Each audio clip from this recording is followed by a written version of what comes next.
Day 47. Ray's yard at dusk. The excavator is back on the row with dried mud still on the tracks, and the invoice is still open on the desk. He calls Denny. Denny says the general contractor hasn't paid him. He calls the general contractor. The general contractor says the owner hasn't paid. Ray hangs up. Everybody in that chain is polite. Everybody in that chain is solvent. And nobody in that chain is going to send him a check. So Ray opens a drawer and starts writing a letter to a man he has never met about a piece of land he has never walked on, under a contract he never signed, and neither did the man he is writing to. Here is the shape of the problem, and it is structural, not personal. Ray signed a rental agreement with exactly one party, Denny. 2 signatures. But that piece of paper landed in the middle of a chain with 4 links in it. An owner who hired a general contractor. A general contractor who hired Denny. Denny who rented a machine from Ray. Money is supposed to flow down that chain, and Ray sits at the very bottom of it. Which means Ray's ability to get paid depends on 3 relationships he is not a party to and cannot see. And this is the part people miss. Every single company in that chain can be solvent and the money can still stop moving. Because there is a sentence that can stop it on purpose. It is called a pay if paid clause, and in its strong form it says the general contractor's obligation to pay the subcontractor does not arise at all unless the owner pays first. Not later. Not eventually. It makes the owner's payment a condition precedent. Read literally, a sub can perform perfectly, never be paid, and be owed nothing. Some states enforce that when the language is unmistakable. Ohio's Supreme Court did in a case called Transtar. But a lot of states refuse. California, New York, North Carolina, South Carolina, Wisconsin, Delaware on private contracts. Virginia for contracts entered after January 1, 2023. Massachusetts on private projects over $3 million.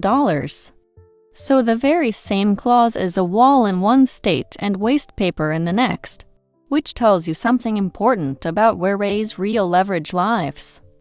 It is not in anybody's promise to pay. Promises are exactly what the chain is good at breaking. It is in security. Something attached to an asset. On a private job, that asset is the owner's land through a mechanic's lien. On a federal job, there is no land to attach, so it is a payment bond. And several states protect that seem deliberately. Illinois has a provision saying a pay if paid clause does not defeat a lien claim.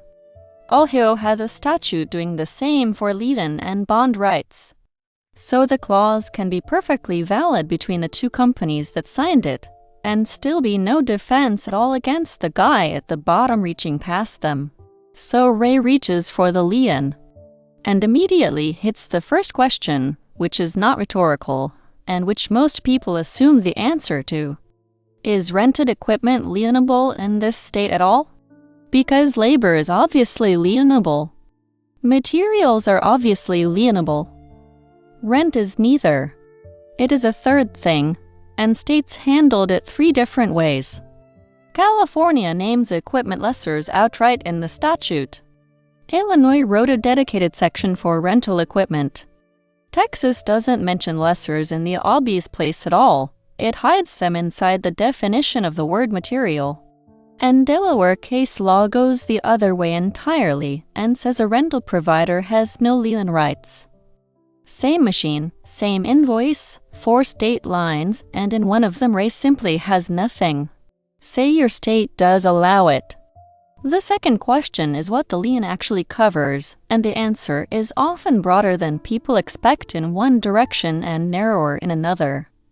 Texas is a good illustration.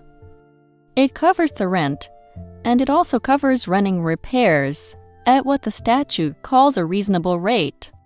And it reaches equipment that was, in the statute's words, used or reasonably required and delivered for use. Read that carefully. A machine that was legitimately needed on that site can be lienable even if it never turned a wheel. But that phrase reasonable rate cuts the other way too. If Ray re-rented a machine and marked it up aggressively, a court can trim that number back down. And these statutes get narrow fast. Missouri is the clearest example of how narrow, because it puts 3 separate gates in a row. First, the property has to be commercial. Second, the claim has to exceed $5,000. Not meet it, exceed it.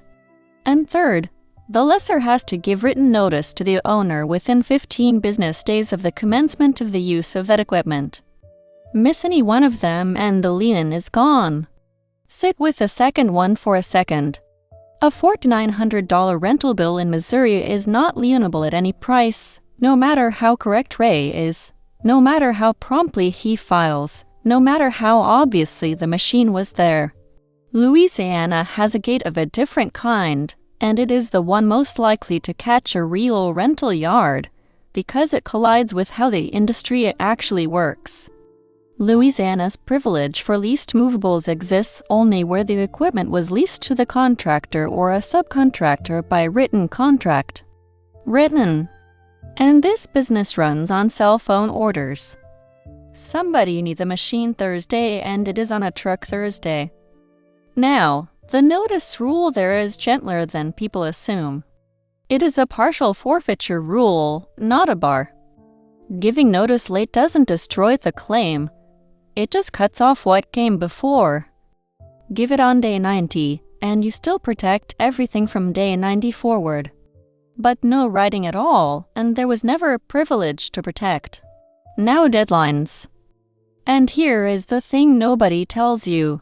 These are not just different numbers state to state. They are different kinds of rule. California's preliminary notice rules. Serve it late, and you have not lost the claim. You preserve work performed in the 20 days before you served it, plus everything after. It is a rolling window. Florida is not a window. Florida is a cliff. Under its statute, failing to serve the notice to owner on time is, in the statute's own words, a complete defense to enforcement by any person. Same facts. Same late notice. In one state you lose some days. In the other you lose the entire claim. That is why a national checklist off the internet is actively dangerous here. And these rules move. Texas rebuilt its whole notice calendar effective in 2022. The old regime was a 2-step monthly notice stance that a lot of credit departments had memorized. It is gone. The current rule is a single notice of claim, sent to the owner and to the original contractor, by the 15th day of the 3rd month after the month in which the labor or materials were provided. 2nd month instead of 3rd on residential. Which means anybody still running the old 2-step process out of a binder written before 2022 is carefully following a repealed statute. Getting this wrong doesn't feel like a mistake. It feels like doing your job. Now back to Ray's excavator, because there is a question underneath all of this. The machine sat on that site for weeks doing nothing.